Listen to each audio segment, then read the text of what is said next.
Hello guys, কেমন আছেন সবাই? আশা করি প্রত্যেকেই ভালো আছেন। সো গাইস, নতুন ভিডিওতে সবাইকে স্বাগত জানাচ্ছি। গাইস, আজকের এই ভিডিওতে আমরা দেখতে চলেছি থটস অফ বিল্লাল এবং ওমর অন ফায়ারের ভিতরে কন্ট্রোভার্সি সৃষ্টি হয়েছে। গাইস, ওমর অন ফায়ারের নেক্সট ভিডিও কি নিয়ে আসতে চলেছে এই বিষয়ে গুরুত্বপূর্ণ আপডেট থাকবে। এটা নিয়ে সরাসরি ওমর অন ফায়ারকে গালিগালাজ করেছে এই হোয়াটসঅ্যাপ বিল্লাল, এবং বন্ধুরা হোয়াটসঅ্যাপ বিল্লালকে রোস্ট করেছে নাসা ভাই বিনোদন, এবং ইটস কাব্য আর তালহার ভিতরেও কিন্তু কন্ট্রোভার্সি সৃষ্টি হয়েছে। সম্পূর্ণ বিস্তারিত আজকের এই ভিডিও আপনাদের মাঝে উপস্থাপন করব, তাই আজকের ভিডিওটি শেষ পর্যন্ত দেখবেন। তাহলে চলুন বেশি কথা না বাড়িয়ে আজকের ভিডিও শুরু করা যাক। প্রিয় দর্শক, আমরা প্রথমেই কথা বলি ওমর অন ফায়ার এবং হোয়াটসঅ্যাপ বিল্লালকে নিয়ে। গাইস, এই হোয়াটসঅ্যাপ বিল্লাল বা হোয়াটসঅ্যাপ বিল্লাল যেটাই বলুন না কেন, এই ব্যক্তি 3 মাসে 44 লাখ টাকা ইনকাম করার পর থেকেই আলোচনা সমালোচনার শীর্ষে চলে আসে। তো গাইস, সর্বশেষ তিনি একটা বই রিলিজ করেছেন যেটার নাম হচ্ছে হৃদয় ভাঙার গর্জন। এটা নিয়ে আবার নতুন করে সমালোচনার সৃষ্টি হয়েছে। গাইস, ওমর অন ফায়ারও কিন্তু নতুন ভিডিওতে শয়তান ধরার গর্জন নিয়ে নতুন একটি ভিডিও আপলোড দিতে চলেছে, যেই ভিডিওটা হয়তো গোটা বাংলাদেশে ট্রেন্ড করবে। এটাতেই ঠোস পড়েছে এই থটস অফ বিল্লালের। গাইস, সরাসরি এই ওমর অন ফায়ারকে মিন করে কি বলে চলুন দেখে নেওয়া যাক। থটস অফ বিল্লাল অনেকের আব্বা কন্টেন্ট ক্রিয়েশন জগতে। থটস অফ বিল্লাল এর বই নিয়ে কারো যদি কন্টেন্ট হয়, থটস অফ বিল্লালের ইনকাম নিয়ে কারো যদি কন্টেন্ট হয়, হ্যাঁ, থটস অফ বিল্লালে অনেকে বলে সাম সাপ্রি সেইড বা সাম সাপ্রি টোল্ড আস। আমাদের কি বলে জানেন? আমি কি কারো নিয়ে কন্টেন্ট বানাই? আমি কি কারো নাম নিয়ে কন্টেন্ট বানাই? না ভাই, তুই গু খাস। তোর যদি জিজ্ঞানো হয় তুই কি খাইলি, তুই বলবি না। তুই বলবি কি আমি খাইছি কোনোদিন কি বলছি না? তো যাই হোক প্রিয় দর্শক, ওমর অন ফায়ারও কিছু কথা বলেছে, সেই ভিডিওটি আমরা দেখবো। আমি আজকের থেকে কয়ে দিলাম, এই যে আমার যারা কয় যে আমি রোস্টিং করি,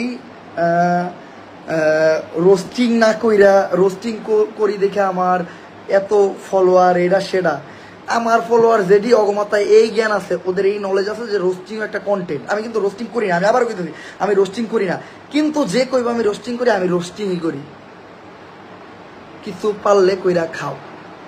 এই থটস অফ বিল্লালকে রোস্ট করেছে আমাদের নাচাভাই বিনোদন। যদিও নাচাভাই বিনোদনের সাথে থটস অফ বিল্লালের একটা ভালো সম্পর্ক ছিল, কিন্তু এখন সেই নাচাভাই বিনোদনই এই থটস অফ বিল্লালকে ধুয়ে দিয়েছে। চলুন সেই ভিডিওর ছোট্ট একটি ক্লিপ আমরা দেখি। তুমি পারবে কিনা জানি আমি, তাও স্বপ্ন আমার একটাই, এই ট্রেন্ড কাজে লাগিয়ে হাজার হাজার পিস তাবিজ বিক্রি করতে চাই। আচ্ছা বাবা, তাবিজ কিন্তু 50,000 টাকা নিলাম, যদি ভাইরাল না হয়ে পাই, আর যদি ভিডিও ভিউ না ডলার যদি লাখ লাখ না কামে ভাই, পরে কিন্তু দিয়াম।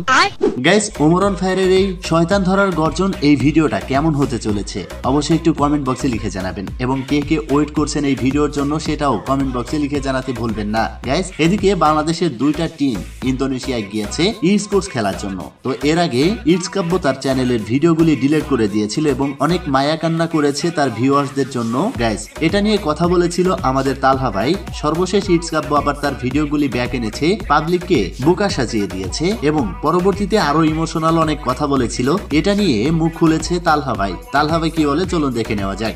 কিনা গত 1.5 বছর যাবত অ্যাডমিন নিয়ে আসে, এবং আপনি কবে পাইছেন, আপনাকে কে দিছে, এবং কে কে আসে, কে কে পাচ্ছে সবই জানি। এবং ভিডিও ডিলিট করতে ভাই 3-4 ঘন্টা সময় লাগে না। আপনি আমারে বলতেন, আমি ডিলিট করে দিতাম, মাত্র 4-5 মিনিটের বেশি সময় লাগতো না। গাইস, গোটা অডিয়েন্সের সাথে ইটস কাব্য ভালো কাজ করেনি, এবং তিনি বর্তমানে ইন্দোনেশিয়ায় গিয়েছে, এবং টিম আরএসকে এবং আরসির সাথে কিন্তু তাদের সাথেই তিনি গিয়েছেন। কিন্তু এই ইটস কাব্য যাওয়াতে এই টিম আরএসকে কেউই খুশি না। কারণ কি বলুন তো? কারণ হচ্ছে এই ইটস কাব্য নিজেকে সেখানে উপস্থাপন করছে, কিন্তু আরএসকে অপমানিত হচ্ছে, মূল্যায়ন পাচ্ছে না। এটাই হচ্ছে মূল কারণ। বল না, হিসাব আছে একটা তোমার লোক, আপাতত একটু অফ করো। তো যাই হোক প্রিয় দর্শক, এই ছিল আজকের গুরুত্বপূর্ণ আপডেট। দেখা হচ্ছে পরবর্তী কোনো ভিডিওতে। ততক্ষণ আর সবাই ভালো থাকুন। চ্যানেলে নতুন হলে অবশ্যই চ্যানেলটি সাবস্ক্রাইব করে রাখুন প্রতিনিয়ত এমন সব ইন্টারেস্টিং ভিডিও পাওয়ার জন্য। সকলে ভালো থাকুন, সুস্থ থাকুন। আল্লাহ হাফেজ।